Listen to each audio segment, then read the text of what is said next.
지금부터 제주특별자치도가 주최하고 4.3연구소가 주관하는 4.3과 세계냉전 그리고 평화 세션을 시작하겠습니다. 그러면 식순에 의해 묵념이 있겠으니 모두 자리에서 일어서 주십시오. 이 땅의 4.3 희생자와 국가폭력에 의해 희생된 모든 분들을 위한 묵념.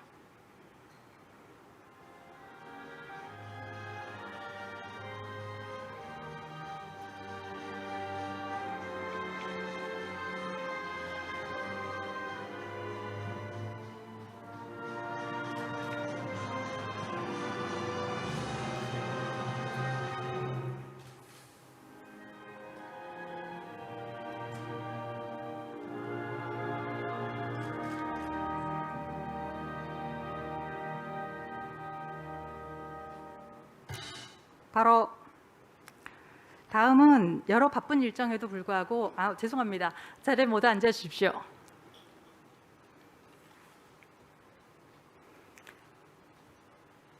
다음은 여러 바쁜 일정에도 불구하고 이 자리를 찾아주신 내빈 몇 분을 소개해 드리도록 하겠습니다. 제주 4.3 희생자 유족회 오임종 회장님 참석하셨습니다. 제주 4.3 실무위원회 홍성수 비원장님 자리에 함께하셨습니다. 제주특별자치도의회 4.3 특위 강철남 위원장님 오셨습니다. 제주 4.3 평화재단 양조훈 이사장님 참석하셨습니다. 청와대 시민사회 수석실 육성철 행정관님 오셨습니다. 감사합니다. 주최 주관을 맡은 제주특별자치도 강민철 4.3 지원과장님, 4.3연구소 허영선 소장님께서 여러분께 인사드리겠습니다. 네, 시간 관계상 모두 소개해드리지 못한 점 양해 부탁드리겠습니다. 그러면 지금부터 4.3연구소 이규배 이사장님께서 개회사를 하시겠습니다.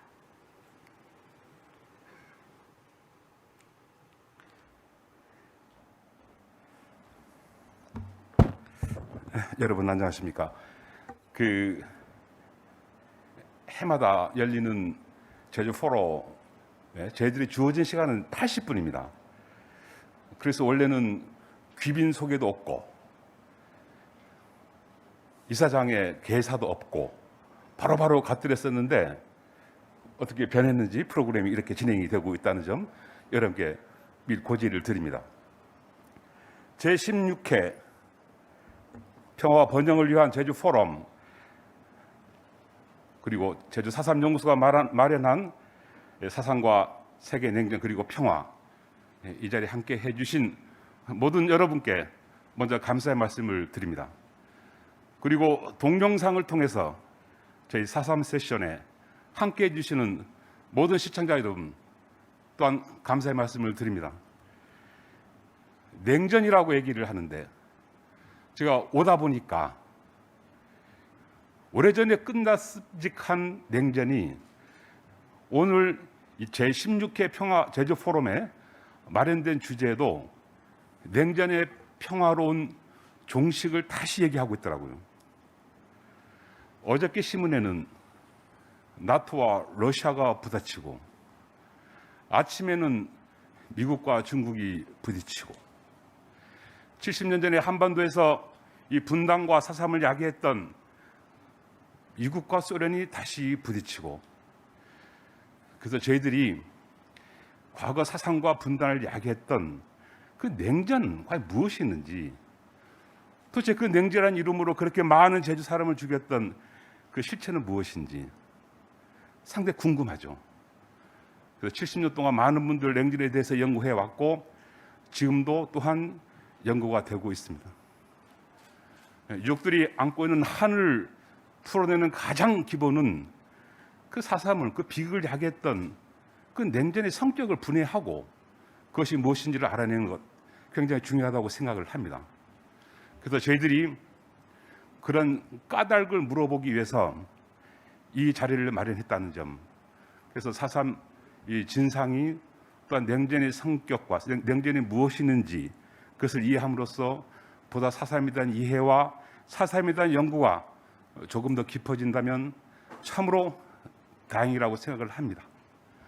바쁘신 가운데도 귀한 시간을 내주신 오늘 기조 강연을 담당해 주신 진실과 화해를 위한 과거사 정리위원회의 정근식 위원장님, 그 사회를 주도해 주시는 대한민국 역사박물관의 관장을 역임하셨고 지금 상명대학의 교수로 계시는 주진호 교수님, 그 서울대학교 대학원의 원장으로 계시는 오늘 발제자 박태균 교수님, 그리고 미군과 냉전에서 아주 훌륭한 책을 저술해 주신 한겨레신문 선임 기자이신 허호준 박사님, 그리고 멀리 국립 싱가포르 대학에서 지금 이 장면을 보고 계실 마스다 하지무 교수님, 반갑습니다. 이 많은 분들 오늘 이 행사를 위해서 많이 애써 주셨습니다.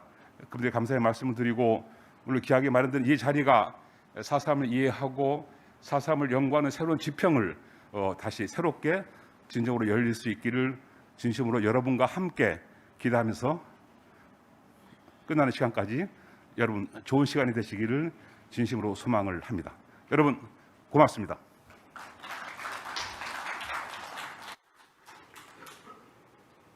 네, 감사합니다. 그럼 이제 본격적으로 제주포럼 제16회 제주포럼 4.3과 세계냉전 그리고 평화 세션을 열겠습니다. 제주 4.3 70주년 범국민위원회 상임대표를 역임하셨고 대한민국 역사박물관장을 지낸 상명대학교 역사콘텐츠학과 주진호 교수님께서 자장을 맡아주셨습니다. 그럼 주진호 교수님께 마이크를 넘기겠습니다. 네, 정근식 위원장님의 기조 강연을 먼저 듣고 그 다음에 주제 발표로 들어가기로 되어 있었는데 아마 약간 좀 사정이 있으셔서 지금 이 안에 계시긴 한데 이 장소 안에는 지금 아직 도착을 못하셨습니다. 그래서 순서를 좀 바꿔서 기조 강연이 굉장히 중요하기 때문에 맨 마지막에 듣는 걸로 그렇게 순서를 좀 바꿔서 진행을 하도록 하겠습니다. 자, 그러면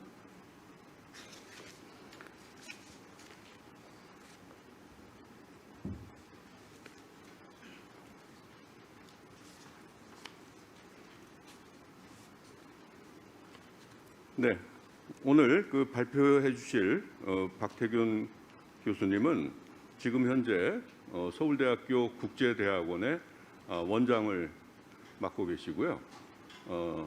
그리고 한국 현대사를 전공한 지금 현재 한국 현대사 연구를 대표하는 중요한 학자라고 우리들 모두 잘 알고 있습니다.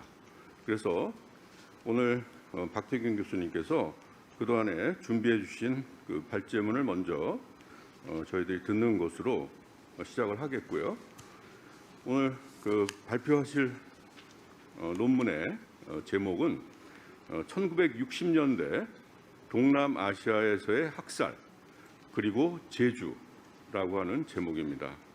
그러면 박태균 교수님의 발표를 청해 듣도록 하겠습니다. 네, 부탁드립니다. 예, 감사합니다. 오늘 발표를 맡은 박태균입니다. 이렇게 귀한 자리에서 발표를 맡게 돼서 굉장히 영광으로 생각을 하고요. 조금이라도 제주 4.3 사건의 진상 규명과 여러 가지 이 문제에 도움이 될 수 있는 그런 발표가 되었으면 하는 생각입니다. 사전에 토론문을 좀 받아보았는데요. 토론을 해주시는 두 분 선생님께서 굉장히 소중한 얘기를 많이 해주실 것 같아서 제 발표 이후에도 해주시는 말씀들이 계속 좀 잘 연결될 수 있을 거라고 좀 생각을 합니다. 이 주최 측에서 굉장히 저는 토론자들 토론하시는 선생님들 보면서 조직을 굉장히 잘하셨다라는 생각을 했고요. 이게 이제 제주 4.3 사건을 세계사적인 어떤 이 보편성의 차원에서 접근하기 위해서 반드시 좀 필요한 작업이 아닌가라고 생각을 합니다. 또 뒤에 가서는 제가 사실 제일 좀 요즘에 많이 느끼는 게 제가 4.3도 그렇지만 46년에 있었던 대구 사건도 그렇고요. 또 이 같은 48년에 있었던 여순 사건도 그렇고 이런 사건들을 보면서 사실은 그런 사건들을 한 지역의 사건으로 좀 축소시키려고 하는 그런 움직임들이 또 있고요. 또 이런 사건들을 굉장히 예외적인 그런 어떤 사건들로 좀 치환하면서 의미를 굉장히 축소하려고 하는 부분들이 있는데 이 부분들을 저희가 극복하기 위해서는 한편으로는 한국 내에서의 어떤 이런 사건들을 서로 연결시키는 그런 관점이 필요하고 다른 한편으로는 냉전의 시대에 있었던 이런 사건들의 세계사적 보편성을 만들어야 되고 궁극적으로는 지금 이 자리에 이제 그 국제교류재단 KF에 계신 분들이 좀 오셨습니다만 사실은 공공외교라는 걸 통해서 이런 사건들을 세계적으로 좀 여론을 환기시킬 수 있는 방법들을 찾아나가는 그런 과정들이 좀 필요한 게 아닌가라는 생각을 합니다. 그래서 저는 이 결론 부분에 가서 그 부분을 다시 한번 좀 말씀을 드리도록 하고요. 제가 여기에서 이제 동남아시아에서의 학살과 제주를 엮은 부분도 그런 문제 의식을 가지고 했다고 이해해 주시면 될 것 같습니다. 사실 냉전이라고 하는 이 체제는 저는 굉장히 비정상적인 체제라고 생각을 합니다. 왜냐하면 자본주의 시대를 살고 있으면 저희가 굉장히 속물적이고 속세적이다라고 얘기를 하더라도 기본으로는 자본의 힘이 움직이는 시대가 자본주의 시대입니다. 근데 냉전이라고 하는 이데올로기의 힘은 세계에서 가장 큰 시장이라고 할 수 있는 중국을 이 중국이라고 하는 시장을 거의 한 20년이 넘도록 봉쇄를 시키고 고립시키는 그런 과정을 가져왔습니다. 그러니까 이게 자본주의 시대에 있어서도 냉전이라고 하는 것은 결코 제가 보기엔 정상적인 그런 과정은 아니었다라고 생각이 되고요.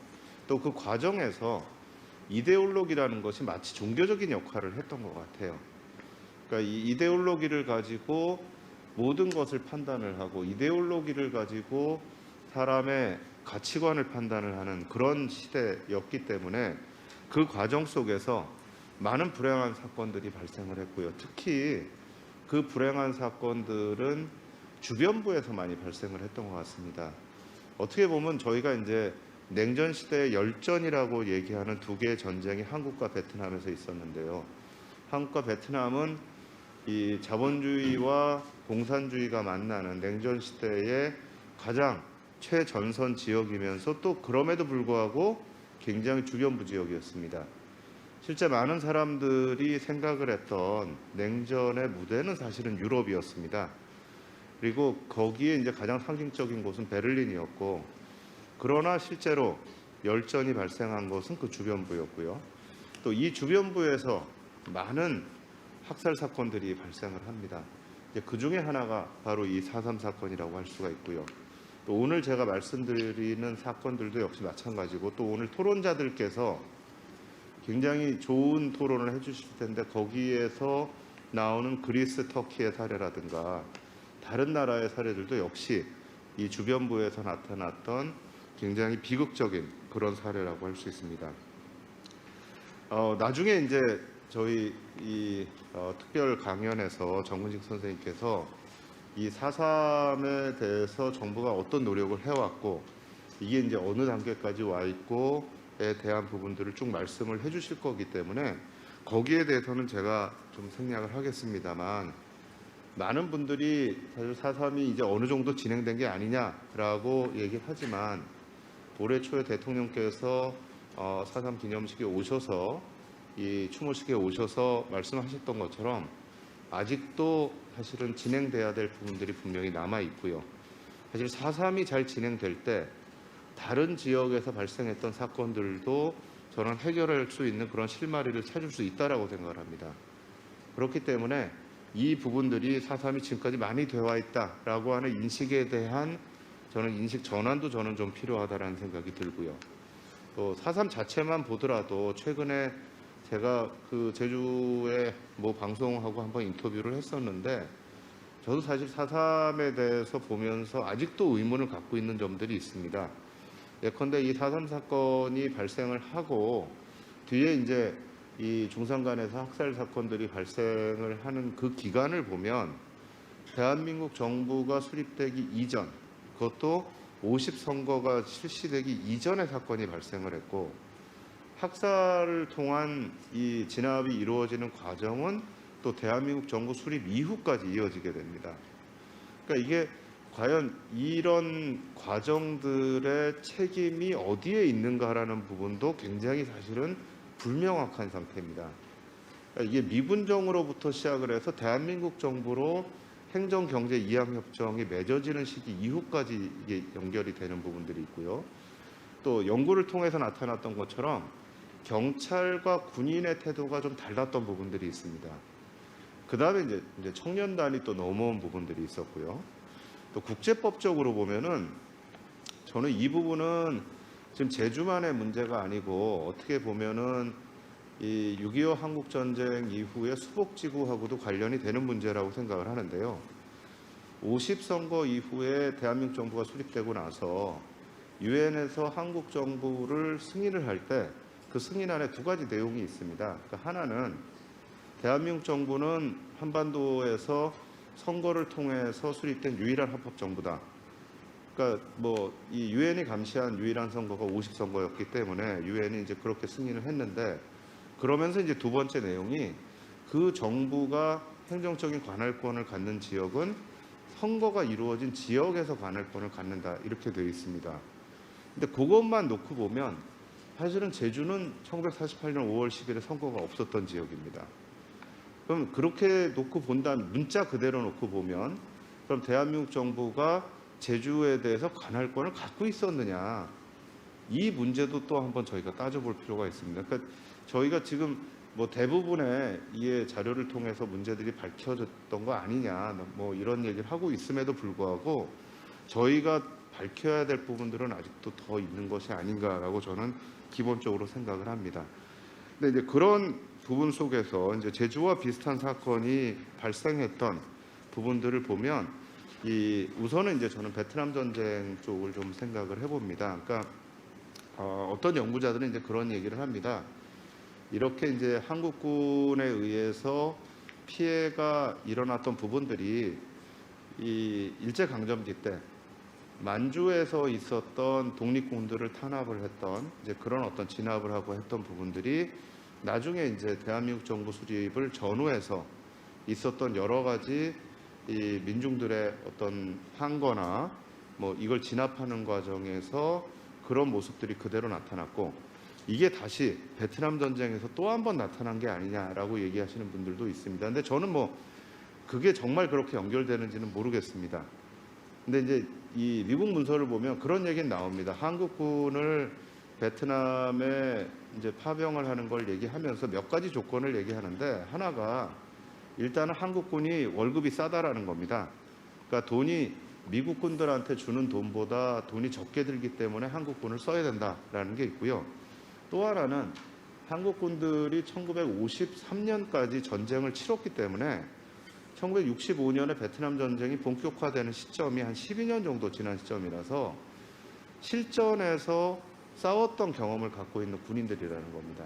이게 이제 또 하나의 이유였고, 이제 세 번째가 베트남 사람들하고 같은 인종이기 때문에 베트남 사람들이 조금 더 이 한국군에 대한 거부감이 적지 않겠느냐, 이제 이런 얘기들을 이제 미국 정부 쪽에서는 주로 하고 있습니다. 근데 사실은 이제 그 얘기 중에 마지막 얘기는 좀 틀린 얘기였고요. 왜냐하면 오히려 베트남 사람들이 더 거부감을 좀 갖게 되는 부분들이 있었던 것 같아요. 그러니까 예컨대 저는 그게 저희가 이웃 나라인 일본의 식민지로 있었던 경험하고 이 영국의 식민지로 있었던 동남아 국가들하고 식민지 시기에 대한 또 기억과 평가를 보면 사실 동남아 국가들 중에서는 이 프랑스 식민지를 제외하고 베트남을 제외하고 영국의 식민지였던 국가들은 사실 이 식민지 시기에 대한 향수가 좀 있습니다.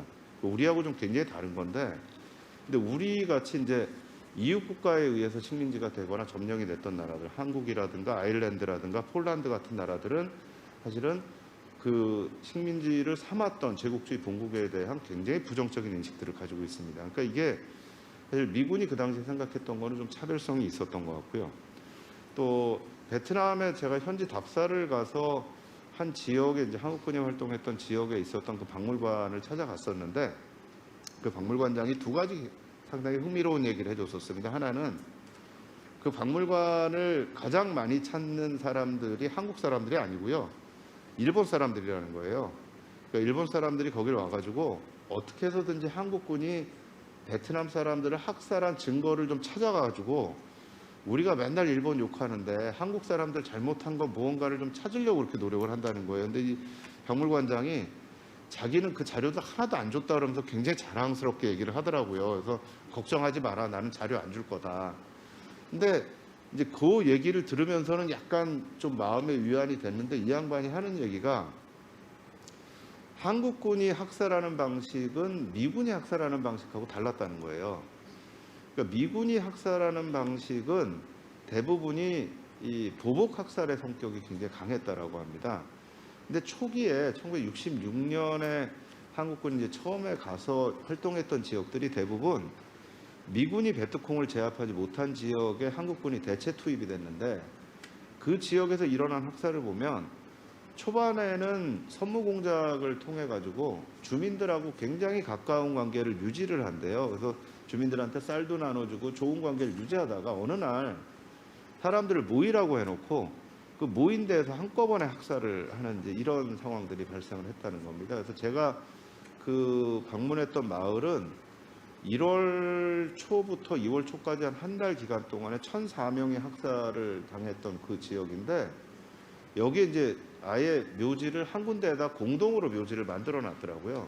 그러니까 이걸 일일이 만들 수가 없게 한 군데에서 학살이 이루어졌기 때문에. 근데 그 시기에 우리나라 이제 이 사령관이었던 이 최명신 장군은 뭐 우리 군인이 어떤 피해를 입더라도 민간인 한 명이라도 죽여서는 안 된다라는 명령을 실제로 내리셨습니다. 근데 그럼에도 불구하고 실제 거기에서 일어났던 학살 사건은 지금도 이제 베트남 사람들한테는 굉장히 큰 그런 이 충격으로 남아 있고, 그 지역에는 이제 그 지역 포함해가지고 몇 개 지역에 한군 증오비가 아직도 서 있습니다. 근데 미군 증오비는 대부분 추모비로 바뀌었는데요. 한국군 증오비는 제가 방문한 곳에서 두 군데에 아직도 남아 있는 거를 제가 볼 수 있었습니다. 그러니까 사실 베트남 쪽에서 갖고 있는 이 충격이라는 건 아직도 굉장히 좀 큰 부분들이 분명히 존재했던 것 같고요. 그 외에도 이제 제가 여기에 몇 가지 사례를 좀 써놨습니다. 그래서 이 베트남에서 있었던 학살이라는 것도 어떻게 보면 이게 기본적으로 남베트남 지역에서 일어난 겁니다. 북베트남 지역에서 일어나질 않았고요. 특히 이 베트남 전쟁의 특징이 뭐냐면 6.25 한국전쟁 같은 경우에는 인천 상륙작전 이후에 38선 이북으로 유엔군이 올라가면서 북쪽에서도 신천 학살이라는 것이 있었다라고 하지만 사실은 누가 학살을 했는지도 명확하게 밝혀지지 않았고, 대부분의 학살이 사실 이 남쪽에서 이루어졌는데요. 베트남 같은 경우도 거기는 아예 17도선 이북으로 미군이 넘어가질 않습니다. 그러니까 대부분의 학살 사건이라는 게 17도선 이남의 남쪽 지역에서 일어납니다. 그리고 이제 그 학살 사건의 대부분의 이제 사건들이 미군에 의해서 일어났고, 일부 사건이 이제 한국군에 의해서 일어났다라고 볼 수가 있고요. 그런 부분에서 베트남 전쟁에서의 학살이라는 것이 이 시기 1960년대 시기에 이데올로기에 의한 학살의 참상을 보여주는 또 하나의 사례가 될 수 있다라고 생각을 합니다. 그 다음에 이제 제가 좀 봤던 게 인도네시아에서의 학살 사건입니다. 이거는 나중에 이제 토론하시는 선생님께서 이 인도네시아 학살 문제에 대해서 다시 한번 좀 자세하게 말씀을 해주실 거라고 생각을 합니다만, 이 인도네시아 학살 사건은 아직 지금까지도 사실 밝혀져 있지가 않습니다. 이게 1965년에 일어났는데, 그리고 이 사건은 사실 좀 특수성을 가지고 있습니다. 그러니까 이 베트남 전쟁하고 4.3 사건에 비해서 이 사건이 좀 특수성을 갖는 게, 이 사건에는 화교 문제가 좀 개입이 되어 있습니다. 그러니까 이 사건에 대해서 이제 여러 방면에서 이제 많은 분들이 연구를 해왔는데, 우선 처음에 미국이 이 사건에 개입을 하게 되는 계기가, 요 시기가 이제 비동맹 제3세계 국가들이 이제 형성돼서 활동을 활발하게 하기 시작하는 시기인데 그 당시에 이제 중국의 지도자였던 주은래라고 하는 분이 연설에서 이제 그런 연설을 합니다. 인도네시아는 공산화 하기 어렵지 않다. 왜냐하면 인도네시아 공산당 내에 화교들이 많기 때문이다. 그래서 인도네시아는 공산화할 수 있다. 이제 이런 발언을 했고요. 그 발언 이후에 인도네시아에서 65년에서 66년에 거쳐서 수십만 명이 학살되는 대량 학살 사건이 일어납니다. 그래서 사실 이 인도네시아 같은 경우는 매세커라는 얘기를 안 쓰고 영어로 매스킬링이라는 용어를 쓰더라고요. 그러니까 너무 많은 사람이 한꺼번에 죽었기 때문에 그래서 이건 또 이제 화교와 좀 관련된 그런 특성을 띠고 있고 심지어 이제 어떤 얘기를 하냐 하면 미국이 베트남 전쟁에 개입하지 않았다면 인도네시아까지도 공산화됐을 가능성이 있다라는 이제 얘기를 하는 분들이 있어요. 그러니까 베트남에 미국이 개입한 거는 명백하게 실패한 건데 미국이 베트남에 개입을 하면서 동남아시아에 집중을 했기 때문에 그나마 인도네시아라도 구할 수 있었던 것이 아니냐라는 얘기를 할 정도로 사실은 인도네시아에 대한 미국의 개입도 무시할 수 없는 측면이 있습니다. 실제로 최근에 공개된 문서들을 보면 이 인도네시아에서의 공산주의자들의 이 명단과 관련해서 미국의 CIA 지부가 거기에 개입했다라는 증거들이 나타나는 문서들도 있습니다. 그런데 사실 베트남이나 특히 저희 4.3하고 비교해서 본다면 인도네시아에서의 사건은 지금까지도 진상이 거의 밝혀지지 않은 상태입니다. 이게 이 인도네시아는 정권 교체가 제대로 이루어지지가 않았고요. 민주화의 속도가 굉장히 늦고 또 인도네시아는 사실 이제 몇 가지 점에서 좀 특수성을 갖습니다. 하나는 인도네시아는 이슬람 국가인데요. 그러니까 전 세계적으로 보면 가장 큰 규모의 인구를 가진 이슬람 국가 인도네시아입니다. 근데 그럼에도 불구하고 인도네시아는 굉장히 많은 소수 민족으로 이루어져 있습니다. 그렇기 때문에 인도네시아 내에서 어떤 이 하나의 결집된 힘으로서의 시민 사회가 사회를 바꿔나가는 게 그렇게 간단한 문제는 아닌 것 같아요. 그리고 또 인도네시아 자체가 동티모르라든가 아체라든가 하는 그 내부에서의 또 이 취약한 지역들을 좀 가지고 있습니다. 그러니까 동티모르는 지금 독립을 했지만 아체 문제는 아직도 해결이 안 된 상태입니다. 그러니까 이런 부분들 때문에 인도네시아가 97년에 굉장히 심각한 경제 위기를 겪었음에도 불구하고 사실은 정권 교체나 민주화를 통한 이런 진상규명 작업은 굉장히 느린 상태고요. 최근에 와서 이제 이에 대한 연구들이 조금씩 나오고 있는 것 같아요. 오늘 이제 토론을 해주는 마스다 하지무 교수님께서 이 인도네시아 사건에 대해서 여러 가지 지금 작업을 하고 계신 것 같은데요. 근데 이런 작업들이 오히려 이제 4.3으로부터 또 힘을 얻어서 좀 더 진행이 된다면 서로가 같이 좀 진상을 밝혀나가는 그런 이제 계기가 될 수 있지 않을까. 그런데 제가 이제 한 가지 좀 생각을 했던 거는 제가 16페이지에 보면 이 대량 학살의 메카닉스라고 하는 것과 또 학살의 계절이라는 그런 책이 발간이 되었고요. 그 앞 페이지에는 이것과 관련된 이 액트 오브 킬링 또 침묵의 시선이라고 하는 다큐멘터리 필름이 나와가지고 그걸 통해서 아카데미 외국어 영화상 후보에 오르기도 했고 베를린과 부산 영화제에서 평화 다큐멘터리 부분 상을 받기도 했다라는 부분을 써놨습니다. 그러니까 이 진상 규명을 해 나가는 과정에서 문화적인 부분, 공공외교의 힘이라는 것이 굉장히 크다라는 부분들을 좀 말씀을 드리고 싶은 거고요. 또 하나 사실 인도네시아 상황에서 우리가 볼 수 있는 것이 민주주의와 민주화라는 것이 얼마나 중요한가. 그러니까 진상을 규명을 하고 그걸 통해서 과거와의 화해와 진실을 해나가는, 진실을 밝히고 화해를 해나가는 과정에서 민주화와 민주주의 시스템이라는 것 자체가 가장 기본적인 그 동력이 될 수 있다라는 부분들에 대한 것들을 인도네시아에서의 사례가 또 보여주고 있는 게 아닌가라고 생각을 합니다.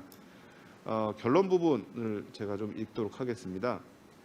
이 전쟁에서 민간인의 죽음에 대한 가해자와 피해자의 해석 사이에는 큰 차이가 있습니다. 이러한 해석의 차이는 지금 한국과 베트남 그리고 인도네시아 사회에서 정치적 갈등의 한 축을 차지하고 있습니다. 지금 정은식 선생님께서 지금 이 진실화해위원회 위원장을 맡고 계십니다만 그 위원회가 또 제대로 굴러가기에 굉장히 어려운 부분들이 좀 있는 것 같습니다. 이게 사회적으로 얼마나 공감대를 만들어가느냐라는 부분들이 거기에 핵심이 되는 것 같은데요. 제가 이제 그것 때문에 얼마 전에 이제 여순 사건 관련해서 조금 발표를 하면서 그 얘기를 했었습니다. 이 여순 사건 관련된 분들이 좀 여순 사건이라고 부르지 말고 여순 항쟁이라고 좀 불러주면 좋겠다.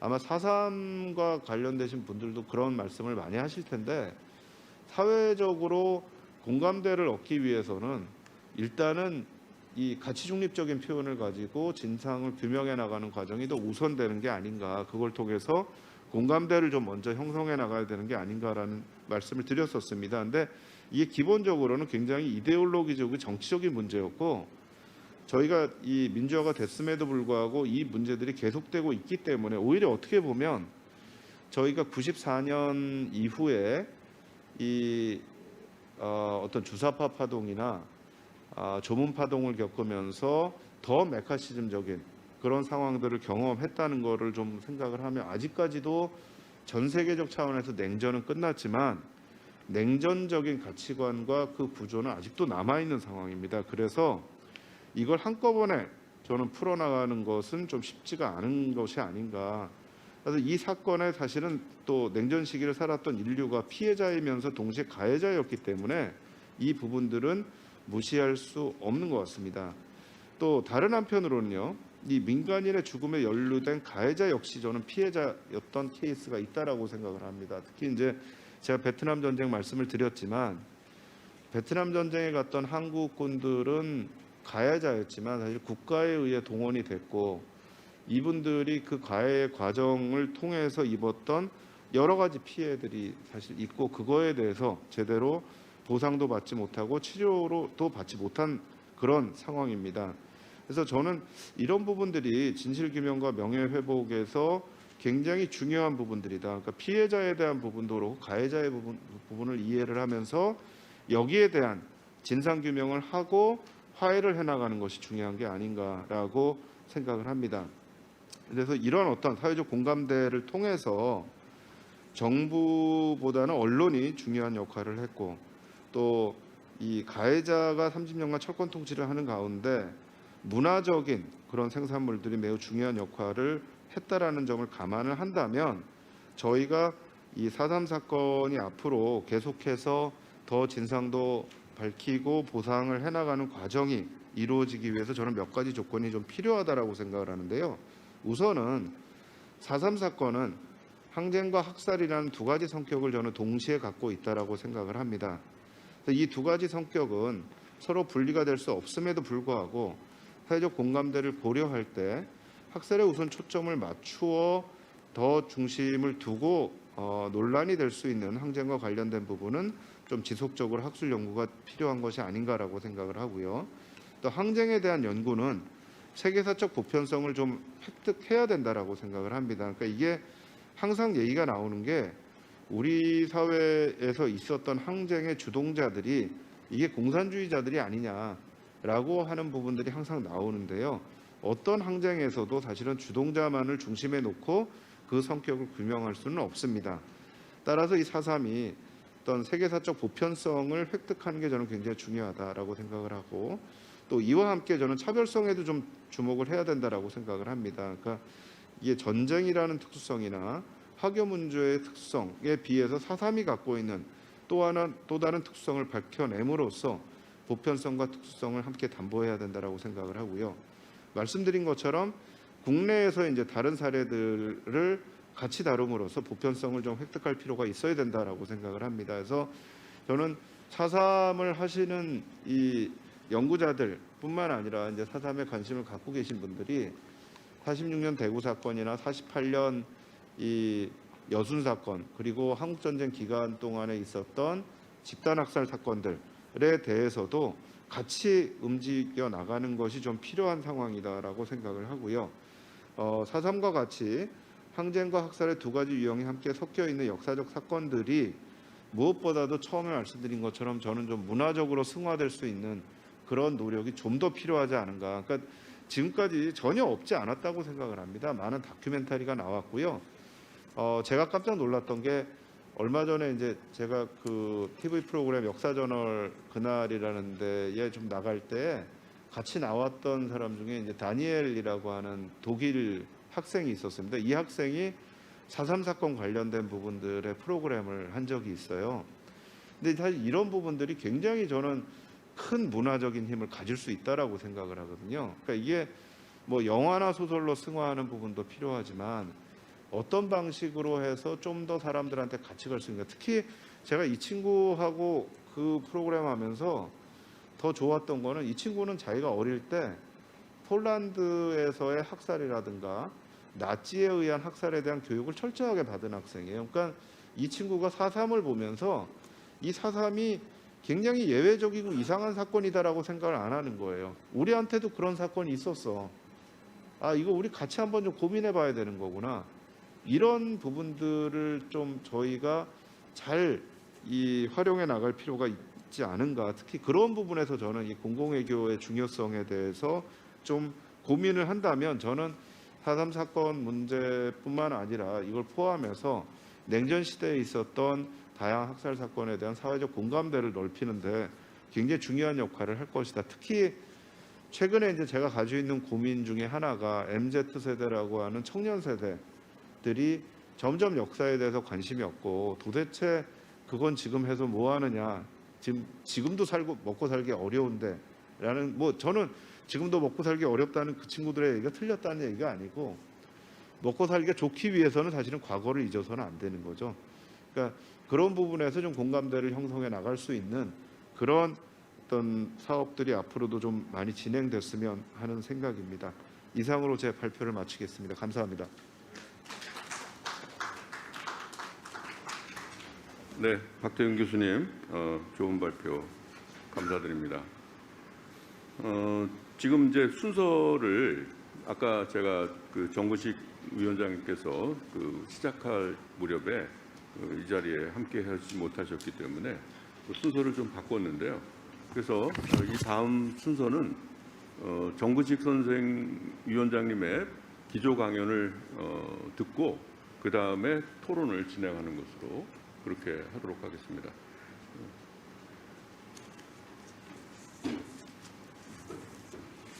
자, 그 준비하는 동안 제가 정구식 위원장님을 잠깐 소개를 하겠습니다. 진실화해를 위한 과거사 정리위원회 정구식 위원장님은 서울대학교 사회학과 교수로 재직 중이시면서 제주 4.3 평화재단의 이사 그리고 한국냉전학회 회장 등을 역임하셨고 여러 그 한국전쟁과 관련된 또 냉전에 관련된 저서와 논문을 가지고 계십니다. 바쁘신 가운데 기조 강연을 맡아주신 정근식 위원장님께 감사드리면서 기조 강연을 같이 함께 듣도록 하겠습니다.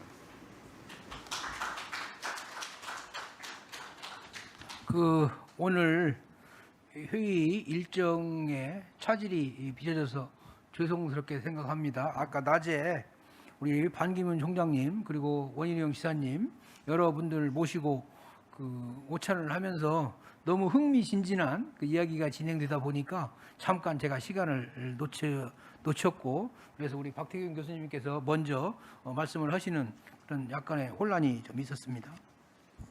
그 주최 측에서 이제 저한테 그 말씀을 부탁드린 그런 주제가 4.3과 냉전 그리고 평화라고 하는 주제였습니다. 먼저 제 16회 제주 포럼에서 여러분들을 뵙게 되어서 반갑습니다. 아시다시피 제주 포럼은 외교부 대한민국 정부가 많이 이제 힘을 써가지고 만들어진 거고 우리 제주 4.3 연구소가 지난 12회부터 참여를 하게 되면서 어떻게 보면 외교부와 제주 시민사회의 그 노력이 합쳐져서 우리 이제 이 세션이 만들어진 것으로 이해하고 있습니다. 좀 늦었지만 그리고 지난 2월에 우리 양조훈 이사장님 계신데 제주 4.3 사건 진상규명 및 희생자 명예회복에 관한 특별법이 개정되어서 4.3 문제를 어느 정도 매듭 지을 수 있는 그런 계기가 마련된 것을 축하드립니다. 개정된 법률의 여러 가지 내용들이 있습니다만은 이번 법 개정으로 많은 분들이 4.3의 완전한 해결을 기대하고 있습니다. 근데 역사에서 완전한이라고 하는 말은 조금 우리가 신중하게 사용되어야 할 그런 단어가 아닐까. 과연 이번 특별법 개정으로 4.3 문제가 완전하게 해결될까? 이것은 저는 약간 의구심이 있긴 있지만 그래도 많은 분들이 그렇게 기대하고 있고, 또 순조롭게 저는 이제 후속 사업이 진행이 돼서 제주의 4.3 공동체가 좀 더 돈독해지고 한반도뿐만 아니라 이 동아시아 평화 증진에 실질적으로 기여할 수 있게 되기를 바랍니다. 특히 저는 이제 이 제주도 4.3의 경우에는 국내 또는 뭐 국제적으로나 어디에도 비교할 수 없을 정도로 강력한 공동체가 있고요. 한국 정치 맥락에서 보면 여야가 합의하기 굉장히 어려운 그런 정치 문화를 가지고 있는데, 유독 4.3 문제만은 여야 따지지 않고 이렇게 힘을 합치는 걸 보면서 굉장히 중요한 우리 한국 정치의 방향을 또 제시하고 있는 측면도 있다, 저는 그렇게 생각을 합니다. 저는 오늘 그 4.3과 냉전 그리고 평화에 관한 제 짧은 소견을 말씀을 드리고, 또 진실화해위원회에 관한 상황도 간략하게 제주도 도민들께 보고 드리는 그런 기회를 삼겠습니다. 제가 생각하기에 우리 한국의 이행기 정의의 역사에서 4.3 특별법은 매우 중요한 위치를 차지하고 있습니다. 한마디로 말하면 50년간에 지속된 침묵을 깨트린 그런 한 줄기 빛이다, 저는 그렇게 생각을 하고 있습니다. 4.3과 냉전은 뭐냐? 4.3은 냉전 형성기에 만들어진 굉장히 중요한 역사적 사건이라고 하면, 우리 제주도의 현대사는 침묵의 역사, 50년간 지속된 침묵의 역사, 그리고 50년 후에 비로소 그 침묵을 깨는 그런 뭐랄까 보이싱, 말소리를 내는 이제 그런 역사였다, 저는 그렇게 생각을 합니다. 그리고 물론 4.3 특별법이 만들어지기 전까지 뭐 광주 특별법이랄지 또는 거창 특별법이랄지 이런 것들이 디딤돌이 되기는 됐습니다만, 더 중요한 것은 4.3 특별법이 있었기 때문에 진실화해위원회법이 만들어졌다, 저는 이제 그렇게 생각을 합니다. 그리고 이제 4.3 특별법에서 그 4.3의 규정이 있죠. 47년 3월 1일부터 48년 4.3을 지나서 1954년까지 이어진 하나의 사건이다. 저는 이 역사사회학을 전공한 사람이어서 이 사건과 국면을 구별하는 그런 습성을, 좀 잘못된 습성을 갖고 있기는 한데, 저는 이 47년부터 54년까지를 하나의 사건으로 보는 게 좋은지 아니면 국면으로 보는 게 좋은지, 저는 후자가 더 적절하다고 생각합니다. 4.3은 명백히 사건이지만 47년부터 54년까지 하나의 지방사적 국면이 더 정확한 표현이다, 이렇게 생각이 되는데요. 거기에 이제 이 규정이 지금도 영향을 미쳐서 최근에 국회 행정안전위원회를 통과한 여순 특별법은 너무나 분명하게 4.3 특별법을 그대로 이렇게 반복하고 있는데, 20년 전에 그 성취한 것을 지금 와서 보면 약간의 여러 가지 참 시대적인 한계가 있었잖아요. 그걸 다시 20년 후에 그대로 반복하고 있는 게 여순 특별법이다. 그래서 좋은 점도 있지만 좀 약간 부족한 부분도 있지 않는가, 이렇게 좀 생각하고 있습니다. 우리 아시다시피 사건으로서의 4.3은 두 가지 얼굴이 있죠. 하나는 봉기, 하나는 학살입니다. 우리 박정희 교수가 방금 말씀하셨는데, 그 두 개의 얼굴 중에 지난 4.3 특별법부터 지금까지의 그 국면은 그 희생이라고 하는 그런 얼굴을 가지고 지금 우리가 가지고 오고 있고, 그래서 완전한 해결이라고 할 때는 그 다른 얼굴의 문제를 우리가 앞으로 어떻게 다루어야 할 것인가, 아마 그런 문제들이 더 부각될 것이라고 저는 예상을 하고 있습니다. 그리고 이제 우리 박태영 교수도 똑같이 어떻게 이 글을 쓸 때 뭐 이 얘기를 한 건 아닌데, 글을 보니까 너무 비슷하게 썼는데, 4.3은 한편으로는 지방사적인 맥락이 있지만 동시에 일국사적인 맥락이 있고, 나아가서 동아시아 전체를 아우르는 그런 동아시아 지역사적인 맥락이 있다, 이렇게 생각이 됩니다. 4.3 사건의 출발이 47년 3월 1일인데 너무나 공교롭게도 47년 2월 27일, 2월 28일이 대만에서 있었고, 대만에서의 2.28이 47년 3월 1일에 제주도와 어떤 연관이 있을까? 당시 전화도 없고 핸드폰도 없었지만 왜 그렇게 시간적으로 하루 이틀 사이로 같은 비슷한 유사한 사건이 발생했을까? 근데 이런 질문이 이제 오랫동안 제기되어 있었습니다. 그리고 동시에 이제 그 4.3 사건 당시부터 여러 가지 그 이름을 부르는 그 명칭이 그때부터 이미 달라져 있었죠.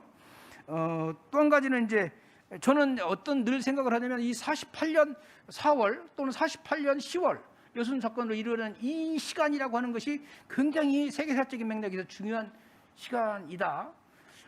당시에 48년 9월 10월 전개되었던 만주에서의 이 중국 내전을 당시에 제주도 사람들이 알고 있었을까, 알고 있지 않았을까? 너무나 당연하게 알고 있었겠지요. 또 다른 지역에서 발생했던 그런 사건들을 서로 당시에 그 당시 사람들이 어느 정도 인지하고 있었을까? 어떤 분들은 인지하지 못했고 어떤 분들은 인지했겠지만 그들을 공통으로 묶어내는 어떤 그 시간적 공통성 그런 부분들을 우리가 좀 더 진지하게 생각해야 할 타이밍이 지금이 아닌가 이렇게 생각을 합니다. 그리고 또 한 가지는 이제 그 4.3 이후에 전개된 본격적인 의미의 동아시아 냉전 분단 체제 또는 한국의 분단 체제라고 하는 것 속에 4.3이 어떻게 들어가 있었는가, 연결되어 있었는가 이런 문제들도 우리가 얘기를 할 수가 있겠죠. 제가 생각하기에 침묵의 시간 속에는 침묵의 시간 속에서 유일하게 이야기됐던 것이 여러분 알다시피 제주도의 무당들이었죠. 신방 하면서 나오는 여러 가지 그 사설들 속에만 존재했던 그 이야기들이 이제 우리 제주도 4.3의 그 문제였고요. 저는 그 최근에 몇 년간 그 철원 지역에 전략촌 연구를 하면서 놀랍게도 4.3 당시에 제주도에 만들어졌던 그런 전략촌들의 사상과 그 계보가 어떻게 되었을까 생각을 해보니까 1930년대 만주 지역, 그다음에 제주도 4.3, 그리고 동시에 전개되었던 이 말레이시아의 농민 반란에서 나타나는 그런 전략촌, 그것이 이제 이렇게 모아져 가지고 1990년대 초반에 베트남 전쟁의 그 전략촌으로 이어진다라고 하는 그런 것을 보면서 또 이제 한편으로는 그게 이제 우리나라 70년대 새마을 운동으로 가고 있는데요. 말레이시아에서의 그 전략촌은 이름이 신촌이었어요. 신촌. 그대로 번역을 하면 새마을이죠. 근데 그 박태균 교수가 얘기했지만 인도네시아에서의 화교의 역할처럼 말레이시아도 똑같았어요. 그럴 때 중국에서의 중요한 대륙의 변화라고 하는 것이 한국을 포함을 해서 그 동남아시아 지역에 어떤 식으로 이렇게 이 반향을 일으켰을까, 이런 것들을 생각하지 않을 수가 없는 거고, 근데 한국은 예외지만 그 동남아시아에서의 화교들과 중국 대륙의 변화라고 하는 것이 밀접히 연동되면서 1948년의 시간이 이렇게 가고 있었다라고 하는 그런 생각을 하지 않을 수가 없었습니다. 우리는 이제 지난 1998년 이후 제주도 문제를 대만 문제, 타이완 문제와 그다음에 오키나와 문제로 연결시키죠. 지금까지 20년 동안. 근데 이제 어떻게 보면 오늘은 아니고 최근에는 이제 앞으로 4.3 연구소가 1948년에 이 아시아의 시간들 또는 동아시아 시간들 이런 것을 연구를 해서 1948년 4월 3일의 시간을 좀 더 밝혀주면 좋겠다라고 하는 게 제가 이제 어떻게 보면 좀 외람되긴 하지만 4.3 연구소에 숙제를 하나 드려야겠다. 제발 좀 앞으로 몇 년간 집중적으로 이 48년의 시간들을 연구함으로써 우리 한국사 또는 뭐 학계가 지금 그 봉착하고 있는 몇 가지 문제점들을 돌파해 주셨으면 좋겠다. 이렇게 특별히 이규배 선생님한테 부탁을 드리겠습니다. 그다음에 이제 세 번째 주제가 이 탈냉전과 제주라고 하는 부분인데요. 여러분들 알다시피 탈냉전과 제주 굉장히 중요한 그 주제 중에 하나입니다. 저는 이제 그 얘기를 88년 서울 올림픽, 여러분들 알다시피 80년 모스크바 올림픽, 84년 LA 올림픽은 반쪽짜리 냉전 올림픽이었어요. 서로 참가 안 했죠. 88 올림픽 때 비로소 다 미국과 소련, 중국까지 다 왔고요. 그때 당시에 중국 대표단은 북한을 거쳐서 오려고 했다가 북한이 반대해서 못 왔다라고 하는 설도 있고, 그리고 나서 그 서울 올림픽의 충격이 89년 세계 청년 축제 북한에 영향을 미쳐서 갔잖아요. 어떻게 보면 88년 서울 올림픽은 탈냉전에서 굉장히 중요한 그 위상을 차지하고 있는데 그것의 첫 번째 수혜 지역이 제주도였어요. 아시다시피 90년 한소 수교가 이루어지고 91년도에 고르바초프가 후속 수담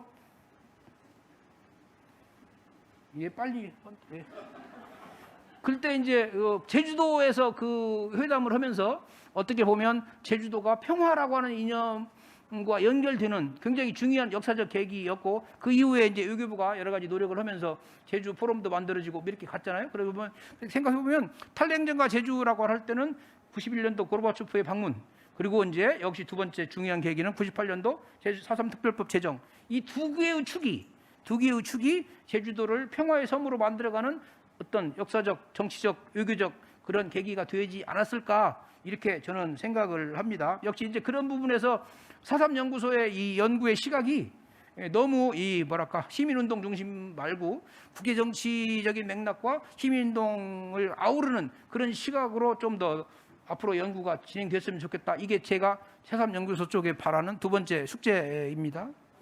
근데 축하를 하러 왔다가 숙제만 주고 가면 지금 이렇게 됐습니다. 하여튼 그렇습니다.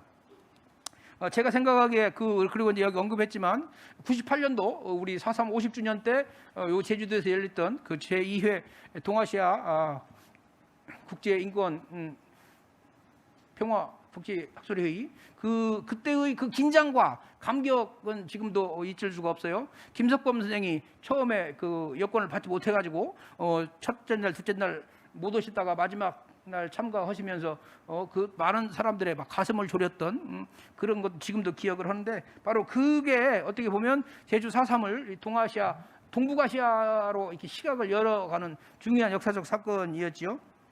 근데 그 이후에 아시다시피 2005년도에 제주도가 평화의 섬으로 세계 평화의 섬으로 지정받았고 특별자치도가 됐고 그다음에 여러 가지 형태로 이른바 소위 말하는 제주도와 평화라고 하는 이념이 직결되는 그런 시기가 지금 거꾸로 그렇게 생각하면 15년, 16년의 역사를 가지고 있습니다.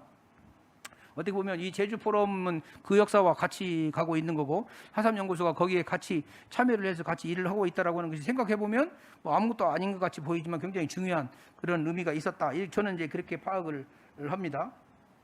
제가 다시 한번 이제 돌아가면 4.3 특별법과 진실화의 기본법의 관계에 대해서 얘기를 하겠습니다. 4.3 특별법이 만들어지니까 아시다시피 2000년에 바로 전국 한국전쟁 전후 민간인 학살 범국민위원회가 출범을 했고 5년간의 운동 끝에 진화입법이 2005년도에 만들어졌습니다. 제가 생각하기에는 제주도의 4.3 특별법이 어떻게 진실화해위원회의 기본법과 비문법보다 5년 빨리 됐는가? 바로 그게 공동체적인 힘이라고 저는 생각을 해요. 그 제주도 공동체의 힘이 그 부분을 돌파해냈기 때문에 전국적인 차원에서의 그 진실화의 기본법이 만들어질 수 있었다. 저는 그렇게 생각을 하고요. 근데 이제 그 두 번째 지금 이제 작년 12월 10일 날 문을 열은 2기 진실화해위원회는 약간 그 경로가 다릅니다. 1기 위원회가 2010년도에 끝나고 2012년부터 본격적으로 형제복지원 문제를 비롯해서 소위 말하는 수용시설에서의 인권침해 문제가 본격적으로 운동이 되다 보니까 1기 때 미진했던 한국전쟁과 관련된 여러 가지 그 희생 문제와 새롭게 출연한 수용소에서 인권침해 문제의 힘이 같이 두 개가 합쳐지면서 제2기 진화위가 문을 열게 되었다. 저는 이제 그렇게 정리를 하고 있습니다. 그리고 아까 말씀드린 대로 제주도 4.3 특별법이 2월에 개정이 되니까 곧바로 그 영향이 이제 예순 특별법 제정으로 지금 가고 있죠. 제가 생각하기에는 지금까지 우리 진실화해위원회가 12월 10일부터 진실규명 신청을 받다 보니까 얼마 전까지 8,000명, 4,000건 정도가 접수가 됐습니다. 1기 때보다도 확실히 그 숫자가 많고요. 1기 때는 진실화해위원회의 그 법률적 효과에 대해서 반신반의하던 분들이 이제 이제 진실규명 신청을 해도 의미가 있는 그런 결과를 낼 수 있겠구나 이렇게 판단을 하신 분들이 많습니다. 아시다시피 그 한국 전쟁 전후의 민간인 희생 사건은 크게 보면 보도연맹 사건, 또 형무소 전국 형무소 재수사 사건, 그다음에 부역 혐의 사건 그리고 적대 세력에 의한 희생 사건 이런 것들을 이렇게 포함하고 있고 인권 침해 사건의 경우에는 아까 말씀드린 대로 형제복지원이나 선감학원이나 서산 개척단이나 이런 그다음에 이제 80년대 초반에 60년대 5.16 직후의 문제하고 80년 5.18 직후의 문제들이 이제 집중적으로 신청이 되고 있는 그런 상황입니다.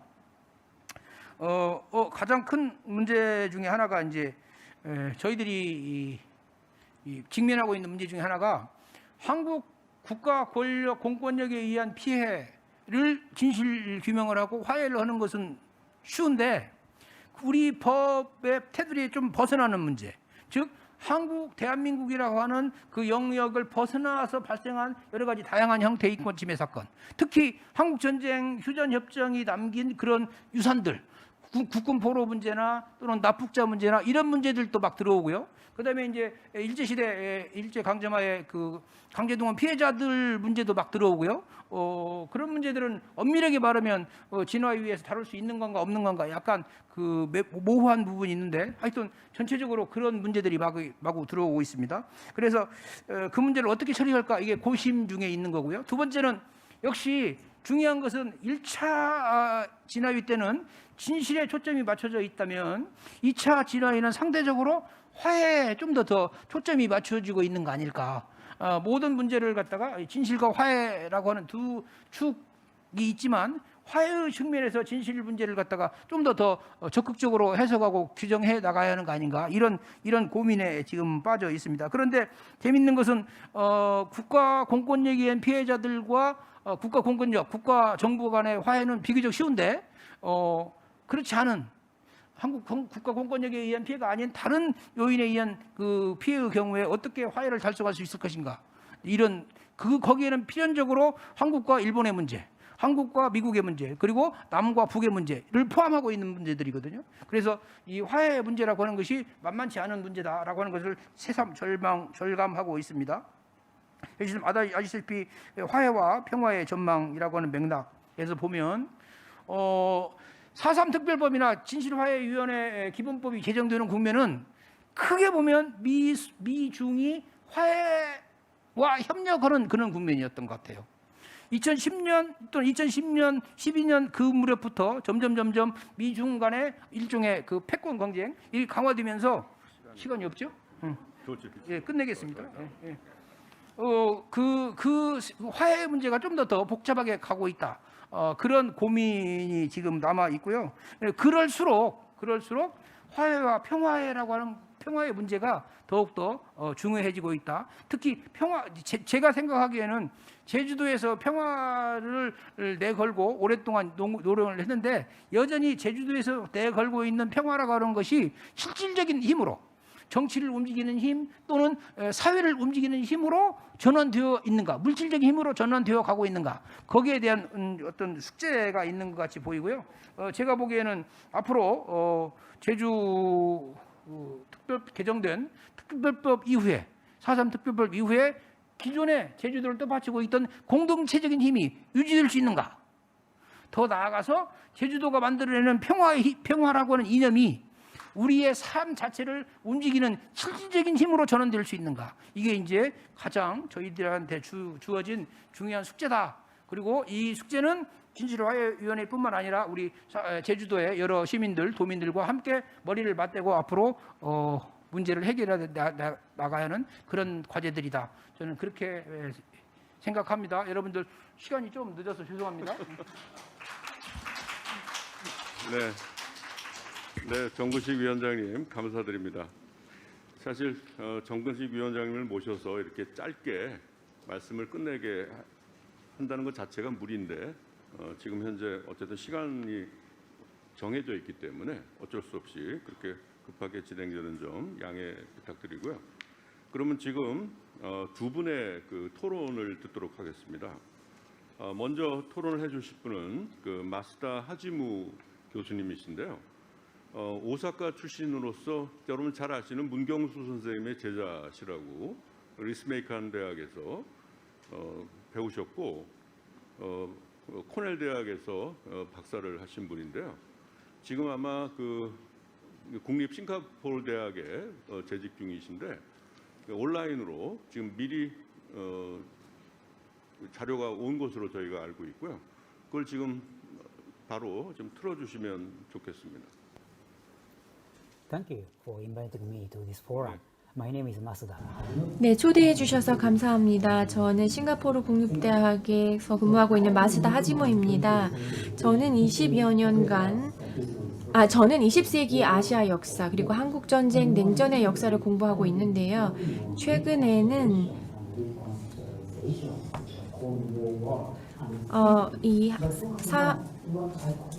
냉전의 관점에서 냉전을 다시 한번 해석하는 작업을 하고 있습니다. 제 생각에 현재 우리는 사회적인 전쟁을 겪고 있는데 이것은 결국 말하면 일반적인 사람들이 삶의 현장에서 매일 겪는 분투입니다. 제가 지금 박태균 교수님의 프레젠테이션에 상당히 많은 인상을 받았는데요. 이 4.3 사건에 대해서 매우 재미있는 접근법을 보여주신 것 같습니다. 그리고 저는 한 가지 제안을 드리자면 베트남이나 인도네시아에서 일어났던 대학살과 4.3 사건을 연결하면 어떨까 생각하면 좋겠습니다. 한국 사회에 국한하지 않았으면 좋겠습니다. 그리고 처음에 프레젠테이션에서 제주도 사건의 특성에 대해서 말씀을 해주셨는데요. 그 규모라든지 그리고 여러 가지 진상 규명 노력이 있음에도 불구하고 성공적이지 못했다고 말씀을 하셨습니다. 사고의 폭을 한층 더 높이기 위해서 베트남과 인도네시아에 있었던 학살들에 대해서 얘기를 좀 하고 싶습니다. 한국군이나 미군에 자행됐던 경우도 있었고 그리고 인도네시아에서 1965년에서 66년까지 자행됐던 대학살도 있었죠. 이 두 가지 상황에서 정부가 사람들을 동원하고 그리고 이런 대학살을 위한 무대를 마련했다는 점에서 책임을 면할 수 없습니다. 또 한 가지 이러한 사건이 일어난 이후 진실을 감추기 위해서 많은 노력을 기울였다는 것도 빼먹을 수 없겠죠. 그리고 결론적으로 정부의 책임에 대한 지적을 해주셨는데요. 그래서 진실을 규명하고 적절한 보상을 제공하는 것이 중요하다고 해주셨습니다. 그리고 마지막으로 추가적인 학술적 논의가 필요하다는 말씀을 해주셨는데요. 특히 이 4.3 사태를 둘러싼 사회의 역사적인 분쟁에 대해서 우리가 이해할 필요가 있다고 하셨죠. 토론자로서 제가 조금 더 살을 붙이자면 두 가지 제안을 드리고 싶습니다. 우선 비교의 대상을 확대하면 어떨까 합니다. 또 하나는 사회적 갈등 측면을 조금 더 진지하게 살펴보면 어떨까 싶습니다. 하나씩 살펴보죠. 우선 박 교수님께서는 이 4.3 사태를 베트남이나 인도네시아에서 있었던 대학살과 비교를 하셨는데요. 이 비교 규모를 조금 더 확대하면 어떨까 싶습니다. 일종의 사회적 억압이나 미국에서 있었던 메카시즘, 일본의 적색분자 추방, 타이완의 백색 테러, 그리고 필리핀에서 있었던 헉 반란, 그리고 아까 말씀드렸던 인도네시아의 대학살 등도 비교 대상이 될 수 있습니다. 일부에서는 이런 사건을 사회 억압이라고 하면 놀라시기도 하더라고요. 왜냐하면 이러한 사건들은 그저 순수한 정치적 억압이라고 생각하기 때문이니까요. 그런데 상식적으로 보면 사실 이런 사건들은 결국 냉전에서 비롯된 것들이죠. 그러니까 말하자면 그저 냉전에서 비롯된 억압에 불과하다는 겁니다. 하지만 우리가 좀 더 면밀하게 들여다보면 사회적이나 역사적으로 어떤 어려움이 있었는지를 살펴보면 상황이 좀 다른 것 같습니다. 예를 들어서 메카시즘은 보통 반공 정치의 일환이다라고 이해가 되었는데요. 이 피해자들을 좀 더 신중하게 살펴보면 반드시 이 피해자들이 공산당이거나 공산당 지지자는 아니었다는 걸 쉽게 알 수 있습니다. 그냥 이분들은 예를 들어서 흑인이었거나 인권운동가였거나 노동운동을 하셨거나 페미니스트셨거나 성소수자였거나 아니면 뉴딜 관련 정책을 지지했던 분들, 그러니까 공공주택이나 보건의료 시스템을 지지했던 분들인 경우가 많았어요. 그래서 이렇게 다양한 사람들이 피해를 입었다는 것은 다시 말해서 이러한 문제가 공산주의라는 이데올로기 때문이 아니었다는 걸 의미합니다. 오히려 사회적 변화, 그러니까 대공황을 겪으면서 일어난 사회적 변화 때문에 생겨난 일이라는 것이죠. 그리고 메카시즘도 일종의 반대의 목소리를 잠재우기 위해 자행된 사건으로 볼 수도 있습니다. 그리고 전후의 소요를 막기 위해서 이런 메카시즘을 자행하기도 했죠. 일본이나 대만, 필리핀, 그리고 다른 국가에서도 비슷한 사건이 많았지만 시간 관계상 여기서 얘기할 순 없고요. 제가 최근에 발간한 책을 보시면 각각의 사례를 예시로 들면서 사회적 전쟁이라는 용어로 정의하고 있습니다. 다시 말하면 일반적인 시민들이 정치적인 성향과 관계없이 사회의 질서와 조화를 유지하겠다는 명목 하에 정부로부터 억압을 받은 아니면 또는 사회로부터 억압을 받았기 때문입니다. 1965년에서 66년까지 일어난 인도네시아의 대학 학살은 제가 포함하지 않았습니다만 제가 현재 작업하고 있는 새 책에서 인도네시아의 연구자 여러분들과 함께 이런 사회적인 측면에서의 대학살을 살펴보기 위해서 작업하고 있습니다. 그 인도네시아의 대학살에서도 정부, 특히 군사 정부가 중요한 역할을 했습니다. 그런데 저희가 지금 하고 있는 연구는 다양한 사회적 그리고 지역적인 갈등에 조금 더 집중하고 있습니다. 그러니까 정치적, 경제적 갈등이나 성별, 종교, 인종, 그리고 마을 내에서 사람들이 겪는 인간적인 갈등 등을 기점으로 이런 사건들을 바라보고 있는 것이죠. 요약을 하자면 이렇게 비교의 대상을 확대함으로써 우리는 제주 4.3 사태에서 다른 사회적인 억압 사건과의 공통점을 찾을 수 있을 것이라 생각합니다. 이렇게 함으로써 저희는 조금 더 진지하게 박 교수님이 마지막으로 지적하신 부분을 연구할 수 있을 것 같습니다. 그러니까 제주 4.3 사태에서 사회적인 갈등과 역사적인 갈등의 측면을 조금 더 집중하다는 것이죠. 이 점을 염두하고 저는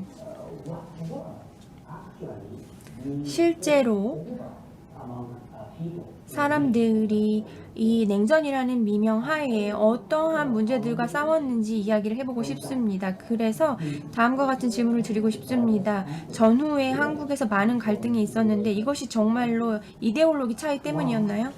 그리고 여러 대학살이 있었는데 이것이 정말 정부가 일방적으로 주민들의 자행한 것이었나요? 혹시 사회적, 문화적, 지역적 갈등이 있지는 않았나요? 다시 말해서 어떤 사회적, 문화적, 지역적, 성별 또는 세대 간의 갈등이 이 냉전이라는 체제 하에 숨어 있었나요? 물론 이데올로기는 중요하지만 이데올로기의 형태로 어떠한 개인적인 감정이 전달되었나요? 이것이 전부 다 공산주의와 반공이었나요? 그리고 이 4.3 사태 이전에는 어떤 반응들이 있었나요? 요약을 하자면 저는 이 사건이 일어나기 전, 이 사건 중, 이 사건이 일어난 후에 사람들의 실제 반응이 어땠는지에 대해서 알고 싶다는 겁니다. 당시에 많은 사회들 중에서도 특히 한국은 급격한 변화를 겪고 있었는데요. 특히 제주도는 큰 변화를 겪고 있었습니다. 일본의 강제 점령기가 끝나면서 수만 명의 주민들이 일본에서 제주도로 돌아왔기 때문인데요. 사실 많은 제주도 도민들이 이 일제강점기에 일본으로 이주했습니다. 제가 일본에서도 오사카 출신인데요. 사실 오사카에 거주한 한국인 중 대부분이 제주도 출신입니다. 그러니까 이 한국 이주민들이 오사카에서 실시한 노동운동을 생각해 보면 사실 정말 적극적으로 참여한 건 한국 여성분들이었기 때문에 이러한 관습, 또 이러한 문화, 또 이러한 시민운동의 분위기를 제주도로 돌아올 때 같이 가져왔다고 하더라도 놀랄 만한 일이 아니라 생각합니다. 그래서 이러한 사회적 변화 때문에 제주도 안에서 사회적 갈등이 비롯되었을 가능성이 있고 다른 한반도 지역보다도 제주도에서의 갈등이 더 심화되지 않았을까 의심합니다. 그런 면에서 저희가 제주 4.3 사태의 비교 대상을 확대하고 사회적인 관점에서 조금 더 집중한다면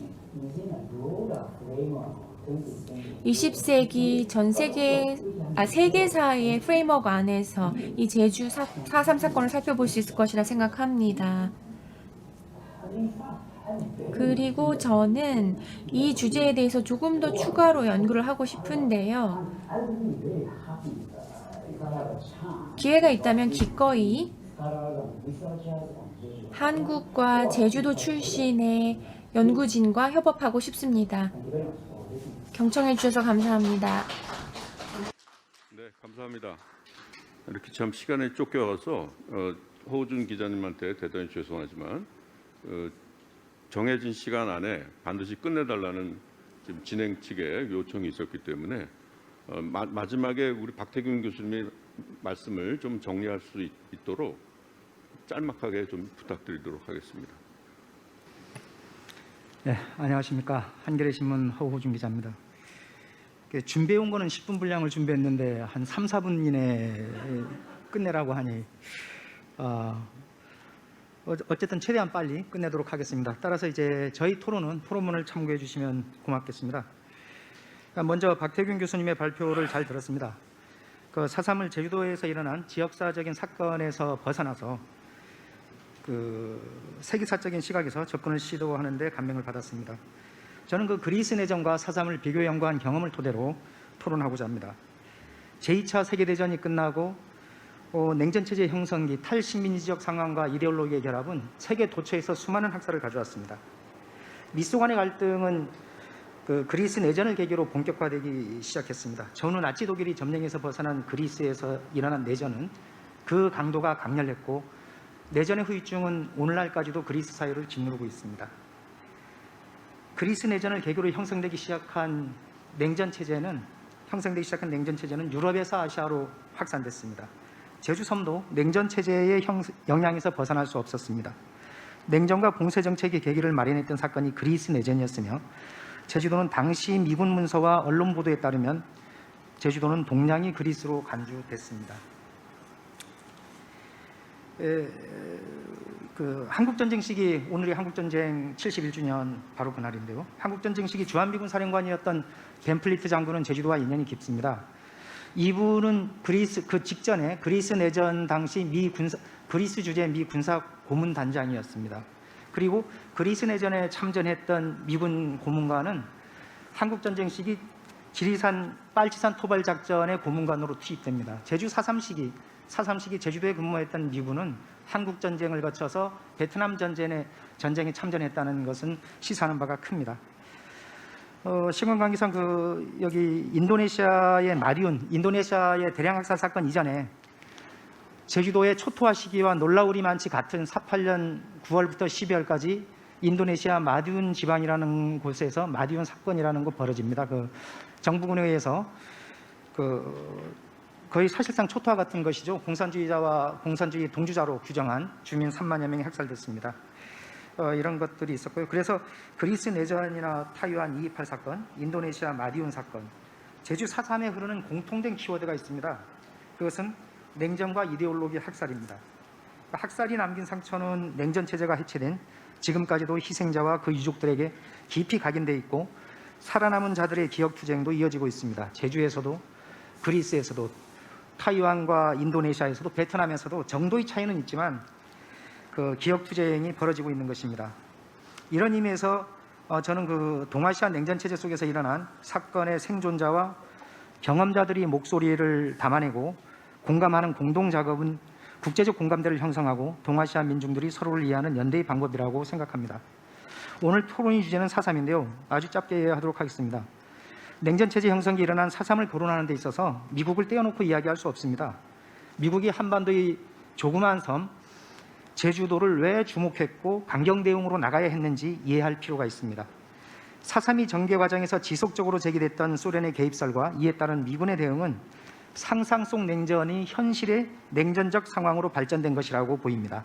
미군의 개입 이면에는 이러한 냉전적 인식이 근저에 있었다고 생각합니다. 제주도민들은 자신들도 모르는 사이에 냉전적 상황에 휘말려 들어갔고 냉전 체제의 희생양이 됐습니다. 우리 오늘 발표자이신 박태균 교수님께 한 가지 고견을 듣고 싶습니다.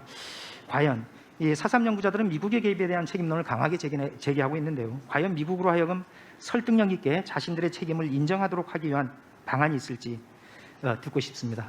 짧은 시간 경청해 주셔서 감사합니다. 네, 허우준 기자님 정말 빠른 시일 내에 말씀하시느라고 너무 고생하셨고요. 그럼 박태균 선생님께서 한 1분 정도만 좀 해서 특히 좀 딴 얘기도 많지만 네. 마지막에 왜 제기하신 문제 있잖아요. 미국의 책임과 그걸 어떻게 워낙 이제 우리 박태균 교수님은 미국에 대해서 굉장히 많은 그 지식과 많은 그 자료를 많이 보셨기 때문에 그런 질문을 드린 것 같습니다. 네, 부탁드립니다. 뭐 방법이 있겠습니까? 밝혀야죠. 예, 여러 가지로 밝히는 방법밖에 없는 것 같고요. 그 시기에 그 한국에 와 있던 미군 관련된 분들이 그 자료들이 미국에 이 다양한 데 퍼져 있습니다. 심지어 제가 어떤 자료도 봤냐면 그분들이 개인적으로 도서관에다가 제출한 자료도 본 적이 있거든요. 그 하우스만 같은 경우에는 하우스만의 자료가 몇 군데 도서관에 지금 나뉘어져 이렇게 있기 때문에 이제 그런 걸 통해서 발굴해서 저희가 좀 밝혀야 될 것 같고요. 좀 마지막으로 그냥 한마디만 좀 드리고 싶은 거는 제가 이제 문화적 공공 이 외교로서의 좀 그걸 강조한 게 제가 베트남 전쟁을 얘기할 때 좀 내로남불 얘기를 많이 합니다. 그러니까 우리가 베트남 전쟁에 대해서는 그냥 넘어가면서 일본에 대해서는 항상 우리가 나쁜 짓 많이 하지 않았냐. 저는 내로남불이라고 생각하는데요.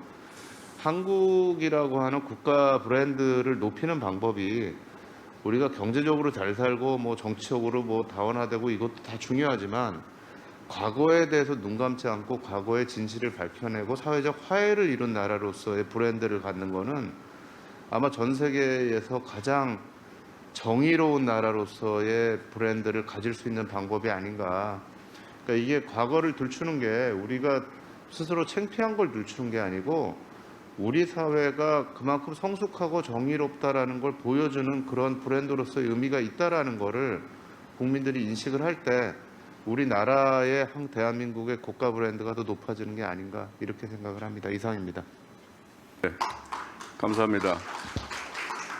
참 이건 뭐 시간이 너무 촉박해서 저도 나름대로 뭐 좌장으로서 좀 준비해왔던 말도 있지만 할 수 있는 시간이 좀 별로 없는 것 같고요.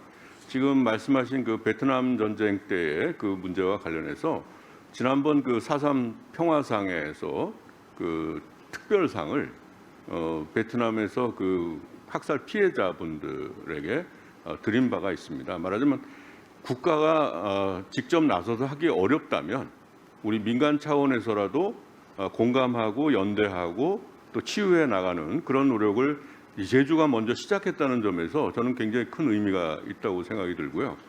특히 이제 우리가 이 자리가 결국은 4.3을 우리가 어떻게 정확하게 이해할 것인가 이런 것을 위한 거 아니겠습니까?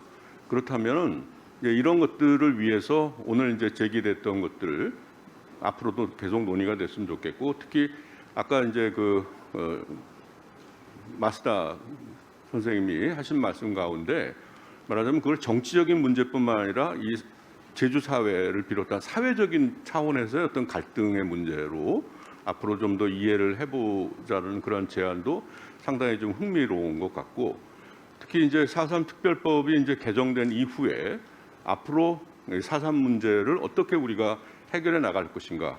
아까도 잠깐 그런 얘기 나왔지만 완전한 해결이라는 말은 굉장히 위험한 말일 수도 있지만 어쨌든 그걸 향해서 우리가 이제 가는 것이겠죠. 그런 점에서 제가 대한민국 역사박물관장으로서 여러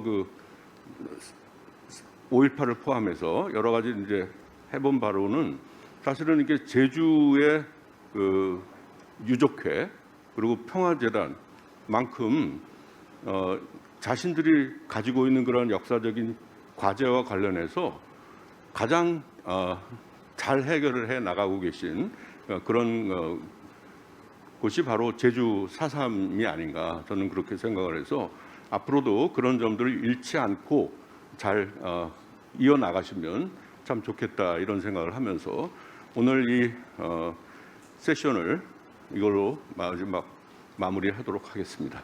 정신없이 하느라고 이렇게 되었습니다. 네, 고맙습니다.